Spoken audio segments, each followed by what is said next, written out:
నమస్తే రమగారు. నమస్తే జయ. రమగారు, మనకి మార్గశిర మాసంలో సుబ్రహ్మణ్య షష్ఠి కూడా వస్తుంది. షష్ఠికి ఏమైనా ప్రత్యేకమైన పూజా విధానం పాటిస్తామా అంటే పాటించవచ్చు, పాటిస్తారు, పాటిస్తే మంచిది. ఓకే, ఎవరైనా చేసుకోవచ్చు. ఇప్పుడు మనం సుబ్బరాయ షష్ఠి అంటే మాదే స్కంద షష్ఠి, సుబ్రహ్మణ్య షష్ఠి లేదా సుబ్బరాయ షష్ఠి. సుబ్రహ్మణ్య ఆరాధన మనకి కొన్ని వందల వేల సంవత్సరాలుగా ఉంది. సుబ్రహ్మణ్య ఆరాధన అటు ఇటుగా నాగారాధన, సర్పారాధనగా కూడా కనపడుతుంది. అవును, అదే ఇదని నేను అంటల్లా. నాగుల చవితికి మనం నాగారాధనే చేస్తాం, సర్పారాధన అది. అవును, ఇప్పుడు చేసేది సుబ్రహ్మణ్య ఆరాధన అంటే కుమారస్వామి. ఓకే, ఈయనలో ఈ స్కందావతారంగా జన్మించాడు. ఆయన ఎట్లా పుట్టాడు, ఎన్ని చోట్లకో మారి చివరికి జన్మించాడు. ఆయనని పూజిస్తే గనక ఈ సంతానలేమి, తర్వాత కుజదోషము అలాంటివి సాటిస్ఫై అవుతాయి. అంటే వివాహం జరగటం కావచ్చు, సంతానం చాలా ప్రధానంగా సంతాన సాఫల్యానికి సుబ్రహ్మణ్యుడు పెట్టింది పేరు. ఆ రోజు ఆయన జన్మించిన రోజు కాబట్టి అంతే కదా, ఆవిర్భవించింది రోజు కాబట్టి ఈ రోజుని చేసుకుంటారు విశేషంగా. మనకంటే ఏంటంటే తమిళనాడు అంతా కూడా స్కందారాధన విశేషంగా, సుబ్రహ్మణ్య ఆరాధన చాలా విశేషంగా కనపడుతుంది. ఆర్పడే వీడు అని చెప్తారు. ఈ షణ్ముఖుల తాలూకు క్షేత్రాల్లోనూ చాలా విశేషంగా చేస్తారు. క్షేత్రాలే కాకుండా ఎక్కడెక్కడ సుబ్రహ్మణ్య ప్రతిష్ఠ ఉన్నా అక్కడ తప్పకుండా ఆరాధన విశేషంగా జరుగుతుంది. మనం చేసుకోవచ్చు ఇంట్లో. అవకాశం ఉంటే ఏ దేవాలయానికైనా వెళ్ళి అభిషేకాలు అవి అద్భుతంగా చేస్తారు. అభిషేకం చేస్తారు, అర్చన చేస్తారు, హోమం జరుగుతుంది. ఏది కుదిరితే అందులో పాల్గొనవచ్చు. అందులో పాలు పంచుకుంటే మనకి సమస్యలు తీరుతాయి. సాధారణంగా సుబ్రహ్మణ్య ఆరాధన ఇంకొక విషయం చెప్తారు, విద్యాభ్యాసానికి కూడా సుబ్రహ్మణ్యానికి చెప్తారు. కొన్ని ప్రత్యేక నక్షత్రాల వాళ్ళు, ఈ కృత్తికా నక్షత్రంలోనూ దాంట్లోనూ పుట్టిన వాళ్ళు, కృత్తిక అందులో పుట్టిన వాళ్ళు, కొంతమంది పిల్లలకి చదువు ఏదో సమస్యలో పడుతుంది, ఒక దాంట్లో సమస్య, దాన్ని తీసి ఇంటికో దాంట్లో వేసాం, ఇది కూడా గుంటపూలు పూస్తూ ఉంటుంది, ఒక్కొక్కసారి అవుతుంది అట్లా. అలాంటప్పుడు మీరు సుబ్రహ్మణ్య ఆరాధన చేస్తే ఒకటి కృత్తికా నక్షత్రం నాడు సుబ్రహ్మణ్య అభిషేకం కానీ, లేదా పిల్లల జన్మ నక్షత్రం నాడు సుబ్రహ్మణ్య అభిషేకం కానీ చెయ్యొచ్చు. ఇవి చాలా ఉపయోగపడతాయి. ఇప్పుడు మన ఇంటి చుట్టుపక్కల ఎక్కడైనా ఉంటే వెళ్ళొచ్చు. మనమే సుబ్రహ్మణ్య ఆరాధన ఇంట్లో చేసుకోవాలి అంటే సుబ్రహ్మణ్య అష్టకం చదువుకోండి. ఏదైనా ప్రతిమా విశేషం మన దగ్గర ఫోటోనో ఏదో ఉంటే తెల్లని పువ్వులతో అర్చన మంచిది. షష్ఠి నాడు సంతానం లేని వాళ్ళు తప్పకుండా సుబ్రహ్మణ్య ఆరాధన చేయాలి. తరచుగా మిస్క్యారేజెస్ అయినా, లేకపోతే ఏదో ట్రై చేస్తున్నాము అది సక్సెస్ అవుతుందా లేదా అన్న భయం ఒకటి ఉంటుంది. అవునండి కదా, అది చివరి దాకా సక్సెస్ అయినందా లేదా ఆ టెన్షన్ ఉంటుందిగా. అలాంటి వాళ్ళు కూడా సుబ్రహ్మణ్య ఆరాధన చేసుకోవచ్చు. హైరాణ పడి ఎక్కడికో వెళ్ళొద్దు. దగ్గరలో ఎక్కడైనా దేవాలయం ఉంటే వెళ్ళి దర్శనం చేసుకోండి, తీర్థం ప్రసాదం తీసుకోండి. ఏదైనా అర్చనకు అవకాశం ఉంటే కాసిన డబ్బులు కట్టి ఆ అర్చనో, అభిషేకము, హోమంలోనో ఎందులోనో పాలు పంచుకోండి.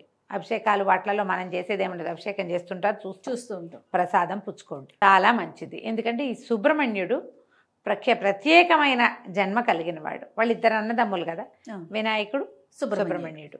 అయితే ఈ వినాయకుడి జన్మ ఎట్లా జరిగింది, అమ్మవారే తల్లి ఒక సున్నిపిండితోటి ఒక బొమ్మను చేసి ప్రాణం పోసింది. తర్వాత తండ్రి గారు వచ్చి శిరస్సు ఖండించిన మళ్ళీ ఆవిడ బతికించుకుంది. అన్నది ఇది. అయితే ఈ శివపార్వతులు ఇద్దరికి వివాహం ఎందుకు జరిగింది, అసలు సతీదేవిగా ఉన్నప్పుడు సంతానం కలగల. తర్వాత సతీ వియోగం సంభవించిన తర్వాత తారకాసురుడు అనే ఒక రాక్షసుడు పుట్టాడు. ఈ తారకాసురుడు వాడు శివ సంతానం చేత మాత్రమే మరణం వచ్చేలాగా ఏర్పరచుకున్నాడు. వరం అట్లాంటిది ఉంది. ఇప్పుడు శివ సంభూతుడైన వాడే తప్పిస్తే ఇంకొకడు ఇవన్నీ చంపలేడు. ఇప్పుడు శివుడేమో విరాగిగా ఉండి ఆయన తపస్సు చేసుకుంటున్నాడు, సతీదేవి లేదు. ఆ సతీ అంశతోటి జన్మించినటువంటి పార్వతీదేవిని ఒకవేళ పరమేశ్వరుడు వివాహం చేసుకుంటే వీళ్ళిద్దరికీ సంతానం కలిగితే ఆ సంతానం ఈ తారకాసురుణ్ణి సంహరిస్తుంది. దానికోసమని ఏం చేశారు, పార్వతీదేవిని రోజు శివుడి దగ్గరికి వెళ్ళేలాగా హిమవంతుడిని ప్రేరేపించి ఏర్పరిచారు. ఈవిడ వెళ్తోంది, ఆయన చూస్తున్నాడు, మాట్లాడు, వైరాగ్యం నుంచి బయటికి రాల. ఈయన వైరాగ్యం పోగొట్టాలంటే మన్మధుడిని ప్రవేశపెట్టారు. ఆ మన్మధుడు ఓ బాణం వేసి బాణాలు వేసి కొట్టేశాడు. మన్మధుడు కొట్టిన తర్వాతే ఆయనకి తెలిసింది తన మనసు చెలించిందని. ఓకే. ఈ ఎదురుగుండా కనపడిన బాలిక మీద తన మనసు నిలిచిందని ఆయనకు తెలిసే వీడెవడో నన్ను కొట్టాడని ఆ కొట్టిన వాడిని కాల్చేశాడు ఆయన. మూడో కన్ను తెచ్చాడు. కోపంతో చూశాడు, కాల్చటం కాదది. మూడో కన్ను ఆ కోపం వచ్చేసరికల్లా మూడో కన్ను తెరుచుకుంది. అందులోంచి వచ్చిన అగ్నితోటి మన్మధుడు దగ్ధమైపోయాడు. కానీ మన్మధుడు వేసిన బాణాలు పనిచేసినాయి. పార్వతీదేవి మీద కూడా పనిచేసినాయి. ఆమె కూడా శివుడి విరహాన్ని తట్టుకోలేకపోయింది. ఎలాగైనా పరమేశ్వరుణ్ణి సాధించాలని ఆమె తపస్సుకి వెళ్ళింది. ఈయన విరాగిగా ఉన్నాడు కానీ అప్పటికి మనసు మారిపోయింది. ఈయన ఇక్కడి నుంచి వెళ్ళిపోయాడు. హిమాలయాల నుంచి మళ్ళీ కైలాసం వైపుకి ఇంకా కొంచెం పైకి ప్రయాణం చేశాడు. తర్వాత సప్తర్షులందరూ కలుసుకుని ఈ హిమవంతుడి పుత్రికని సతీయంశతోటే జన్మించింది కాబట్టి ఆమెను నువ్వు వివాహం చేసుకోమని స్వామిని ఒప్పించి ఆమె తపస్సుకి వెళ్ళిందని ఆ తపస్సుని మళ్ళీ మాన్పించి వీరిద్దరికీ వివాహం చేశారు. వివాహం అయిన తర్వాత ఈవిడేమో అమ్మవారి అంశతో జన్మించింది. ఆయనేమో పరమేశ్వరుడు, జగత్ప్రళయకారకుడు, జగన్నియామకుడు.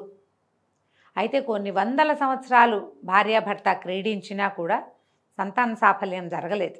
కానీ ఆ శివతేజం విడుదలయ్యే సమయానికి అప్పుడు ఏమనుకున్నారంటే ఈమె ఆదిపరాశక్తి కావటం, ఆయనేమో ఆది పురుషుడు కావటం, వీళ్ళ వల్ల కలిగేటువంటి సంతానం ఇంక ఎట్లా ఉంటుందో, ఇలాగ జరగకూడదు, ఇవి ఆమె వల్ల కలగకూడదు, ఈ సంతానం ఇలా కలగకూడదని భావించి దేవతలు ఏం చేశారంటే ఈ మైథునాన్ని భగ్నం చేశారు. వారిద్దరిని పూర్తిగా కలుసుకొనివ్వాల. అప్పటికే విడుదలైన శివతేజం భూపతనం అయిపోయింది, కిందకు వచ్చేసింది. ఆవిడకి పిచ్చి కోపం వచ్చింది. నేను భరించవలసిన వీర్యాన్ని నేను గర్భధారణ జరగాల్సి వచ్చింది, దాన్ని మీరు చెడగొట్టారు కాబట్టి మీకు ఎవరికి సంతానం లేకుండా పోతుందని వీళ్ళని దేవతల్ని శపించింది. అయితే ఈ కిందకి వస్తున్నటువంటి శివవీర్యాన్ని ఎవరు దీన్ని భరిస్తారు? అగ్ని మొదట ఆయన వల్ల గాల, భూమి ఆమె వల్ల గాల. అగ్ని దాన్ని తీసుకెళ్ళి గంగా నదిలో విడిచిపెట్టాడు. గంగ ఒప్పుకుంది శివవీర్యాన్ని భరించడానికి. ఆమె కూడా శక్తి సరిపోలే, అంత ఆ శక్తిని తట్టుకోవటం ఆమె వల్ల కాల. అది తీసుకెళ్ళి రెల్లు పొదల్లో విడిచిపెట్టింది. మొదట అగ్ని, భూమి, గంగ, రెల్లు పొదలు 4 చోట్లకు వచ్చాడు. అక్కడ శిశువుగా రూపాంతరం చెందాడు ఆయన. అక్కడ శిశువు వస్తే అప్పుడు ఏం చేశారు దేవతలు? కృత్తికలని నియమించి అప్పుడే పుట్టిన శిశువుకి పాలివ్వమని వాళ్ళకి క్షీరం మీరు ఇవ్వాలని కృత్తికలకి చెప్పారు. కృత్తికలు 6. ఈ 6 కృత్తికల దగ్గర ఆ పాలు తాగటం కోసం 6 ముఖాల వాడయ్యాడట ఈయన. అందుకని షణ్ముఖుడు. ఇలా పుట్టిన సంతానాన్ని ఎప్పుడైతే ఈయన బాలిక స్వరూపంలో కనపడ్డాడో పార్వతీదేవికి అప్పచెప్పారు. ఆవిడ సంతానాన్ని స్వీకరించింది కానీ గర్భధారణ జరగలేదన్న కోపాన్ని ఆవిడ అణుచుకోలేకే దేవతల్ని అలా శపించి భూదేవిని నీకు అందరూ భర్తలే, నువ్వు నాది, నా భర్తది నువ్వు ఎట్లా తీసుకున్నావు, నువ్వు ఎందుకు ఒప్పుకున్నావు కాబట్టి నీకు అందరూ భర్తలేనంది. అందుకని ప్రతి రాజు భూమికి భర్తే, భూభర్త అంటారు రాజుని. అవును. అప్పుడు ఆవిడ కూడా విష్ణువు దగ్గర నుంచి వరం పొందింది. భూమి కూడా అందరూ భర్తలే అంటే నా విష్ణు పృథివీపతి అంటారు. ప్రతి పృథివీపతి ఒక స్థలానికి ఒకడు రాజు అయ్యాడంటే వాడిలో విష్ణువంశం ఉంటుంది. ఆమె విష్ణువుకే భార్యగా ఉంటుంది. రాజ్యం కోల్పోయాడంటే విష్ణువు తొలగి వెళ్ళిపోయాడు ఆ వాడిలోంచి. మళ్ళీ వాడికి రాజ్యం లభించిందంటే విష్ణువంశం ఉన్నట్టు. ఆ వరం పొంది ఉంచుకుంది. భూదేవికి ఏమో అందరూ భర్తలేనని శపించి ఈ సర్వదహకుడికి అవుతావు నువ్వని అగ్నిని శపించింది. నీలో ఏది పడితే దాన్ని కాల్చేస్తావు నువ్వు, సర్వదాహకుడు అయిపోమని అగ్నిని శపించింది. అవన్నీ వాళ్ళకి ఉపయోగపడ్డాయి. శాపాలన్నీ వరాలే అయినాయి వాళ్ళకి.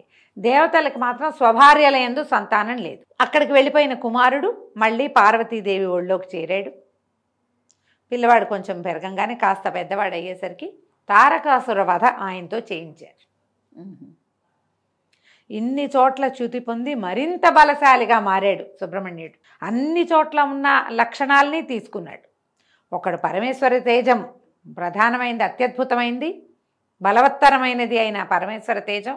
అగ్నియందు, భూమి యందు, గంగానది యందు, రెల్లు పొద ఇన్ని చోట్లకి మారినా కూడా ఆయన దేనికోసం బయటకు వచ్చాడో ఆ పని పూర్తి చేశాడు. అందుకని ఇలా గర్భస్రావాలు అయిపోయేవాళ్ళు, సంతాన సాఫల్యం లేని వాళ్ళందరూ కూడా ఈ స్కందోత్పత్తిని చదువుకుని స్కందుడికి పూజ చేసుకుంటే అప్పుడు సంతాన సాఫల్యం కలుగుతుంది అని చెప్తారు. సంవత్సరం అంతా ఏదో చేసుకున్నాం అనుకోండి, ఏదో రకంగా దేవాలయాలకి వాటికి వెళ్తారు. ఇలా ప్రముఖమైన రోజులు ఉన్నప్పుడు ఏమనాలి, దీన్ని మనం పర్వదినం, పర్వదినాల్లో పూజ ఫలితం ఎక్కువ ఇస్తుంది. ఇప్పుడు ఈ దశలో కొన్ని గ్రహాలు అనుకూలంగా ఉంటాయి. అవును, ఆయన ఆజ్ఞ చొప్పున ఆయన కోసం చేయబడే పూజ కదా. అప్పుడు ఆ గ్రహాల తాలూకు సమతులన కూడా కొంత ఏర్పడి మనకి సంతాన సాఫల్యం లభిస్తుంది.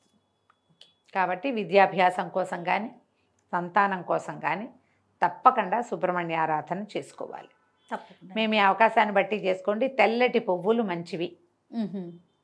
సుబ్రహ్మణ్య అష్టోత్తరం చదువుకోవచ్చు. షోడశోపచారాలు చేసి అష్టోత్తరం చదువుకోవచ్చు. సుబ్రహ్మణ్య అష్టకం చదువుకుంటే ఎంతో బాగుంటుంది. సుబ్రహ్మణ్య కరావలంబ స్తోత్రం ఒకటి ఉంది. సుబ్రహ్మణ్య భుజంగ ప్రయాతం అని ఇంకొకటి ఉంది. మీరు ఏది అవకాశం ఉంటే అది చక్కగా చదువుకోండి. కాస్తంత క్షీరాన్నం చేసి నివేదన చేయండి. ఇంట్లో పిల్లలకి పెద్దవాళ్ళకి పాయసాన్ని వినిమయం చేసుకోండి. దండం పెట్టుకోండి. నమస్తే రమ్మగారు. నమస్తే జయ.